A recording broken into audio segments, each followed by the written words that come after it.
വെള്ളമില്ല. I love it. അതോടൊപ്പം തന്നെ നല്ല തണുപ്പ്.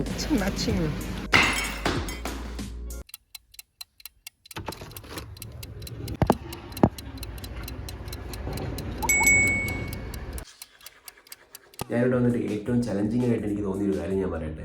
അതേപോലത്തെ തണുപ്പോ വാശിയോ ഒന്നുമില്ല ഗൈസ്, ഇവിടെ വെള്ളമില്ല. ഇതാണ് ഇവിടുത്തെ പരിപാടി. പക്ഷേ if there is A will there is a way എന്നാണല്ലോ.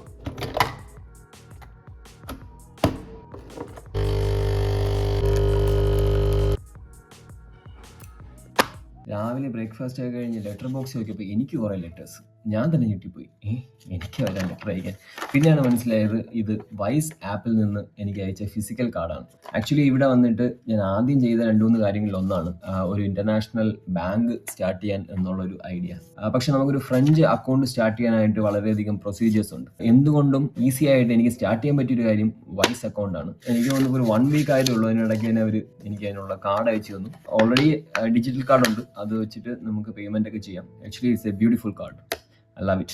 അതാണ് ആദ്യത്തെ കാര്യം. രണ്ടാമത്തത്, ഞാനിവിടെ ജോബിന് അപ്ലൈ ചെയ്തിട്ടുണ്ടായിരുന്നു. ഫോൺസ് ധാവയിൽ എന്നാണ് ഇതിന് പറയുന്നത്. ഇത് ഗവൺമെന്റിന്റെ തന്നെ ഒരു ഫേമാണ്. ഇവിടെ വന്നിട്ട് പുതിയതായിട്ട് ജോലി ഇല്ലാത്ത ആളുകൾക്ക് നമ്മുടെ CV ഒക്കെ അയച്ചു കൊടുത്തു കഴിഞ്ഞാൽ അവർ ഇന്റർവ്യൂ ചെയ്ത് അവർ നമ്മളെ ഹെൽപ്പ് ചെയ്യും ജോബ് കിട്ടാനായിട്ട്. അപ്പോൾ അതിന്റെ കുറച്ച് പേപ്പേഴ്സാണ്. എനിക്ക് 29-ാം തീയതിയാണ് ഇതിന്റെ ഇന്റർവ്യൂ ഉള്ളത്. അതിന് പോകണം. അപ്പോൾ അതിന് മുമ്പായിട്ട് അവരതിന്റെ ഡീറ്റെയിൽസും കാര്യങ്ങളൊക്കെ വെച്ചിട്ട് അയച്ചിരുന്നൊരു സാധനമാണ്. അപ്പോൾ അതിൻ്റെ അഡ്രസ്സും കാര്യങ്ങളൊക്കെ ഉണ്ട്, എവിടെയാണ് ചെല്ലേണ്ടതെന്നൊക്കെ ഉണ്ട്. അപ്പോൾ അതിന്റെ വീഡിയോ ഉടനെ തന്നെ വരുന്നതായിരിക്കും. അത് 29-ാം തീയതിയാണ്. So it's nice. ഞാൻ ഇവിടെ വന്നിട്ട് ഇപ്പോൾ ഏകദേശം ഒരാഴ്ച കഴിഞ്ഞു. ഞാൻ ഇവിടുത്തെ കൾച്ചറൊക്കെ പരിചയപ്പെട്ട് വരുന്നതേ ഉള്ളൂ. കഴിഞ്ഞ ദിവസം ഞാനൊരു പരിപാടിക്ക് പോയി. നിങ്ങൾ അതൊന്ന് കണ്ടിട്ട് വാ, എന്നിട്ട് നമുക്ക് ബാക്കി സംസാരിക്കാം. So let's go sports. ഇന്ന് സ്പോർട്സ് ഡേ ആണ്. ശരിക്കും അതെന്താണെന്ന് ഞാൻ എക്സ്പ്ലെയിൻ ചെയ്തു തരാം. ഇവിടെ കുറച്ച് കോവർക്കിംഗ് സ്പേസിൽ വർക്ക് ചെയ്യുന്ന കുറച്ച് പേര്. So they are doing sports every Tuesday. So Amy അതിൻ്റെ അകത്ത് ഉള്ളൊരാളാണ്. സോ ഞാനൊന്ന് ജോയിൻ ചെയ്യുന്നുണ്ട്. Let's see what happens. Matching. Actually, we are a little late for the training. Yeah, we are late. നല്ല മഴ പെയ്യുന്നുണ്ട്. അതോടൊപ്പം തന്നെ നല്ല തണുപ്പ്. No compromise for the workout. That's a coach. Hi. Hello, ça va? Ça va bien? Ça va? Allez, courez. Hi. Hello. Hi. You just arrived? Yeah. So we start with the light jogging. It's so cold.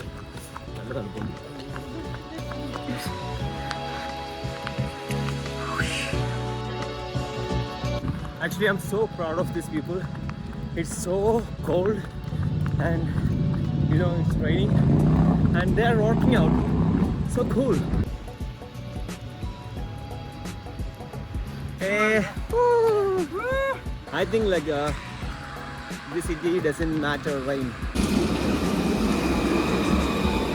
ഇതാണ് ഇവിടുത്തെ tramway. ഇവിടെയുള്ളവർ പ്രധാനമായിട്ടും ട്രാൻസ്പോർട്ടേഷന് use ചെയ്യുന്നത് tramway ആണ്.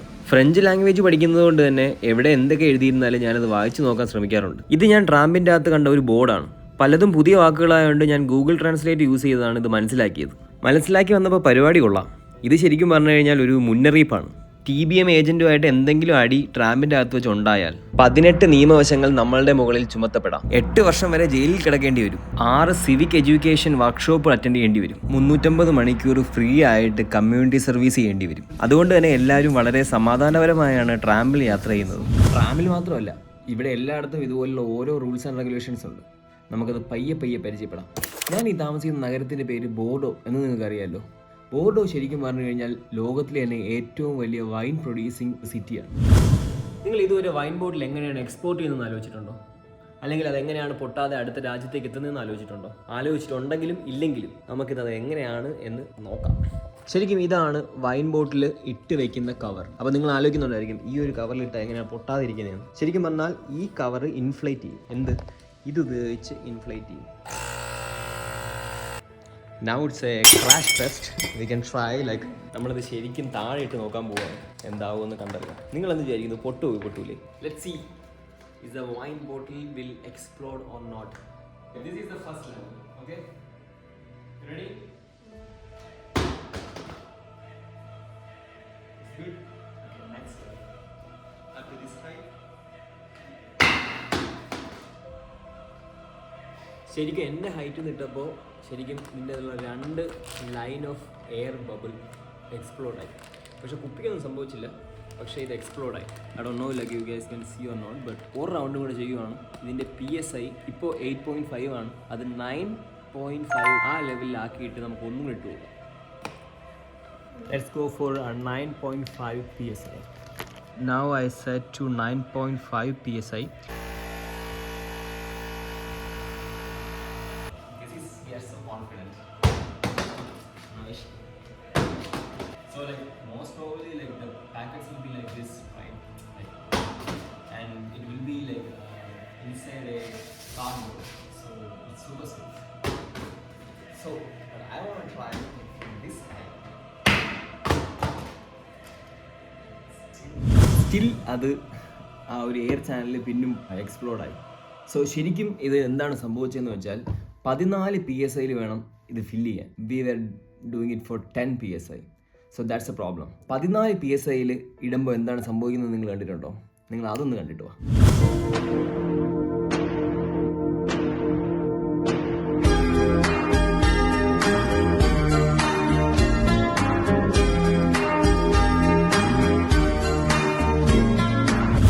That's it.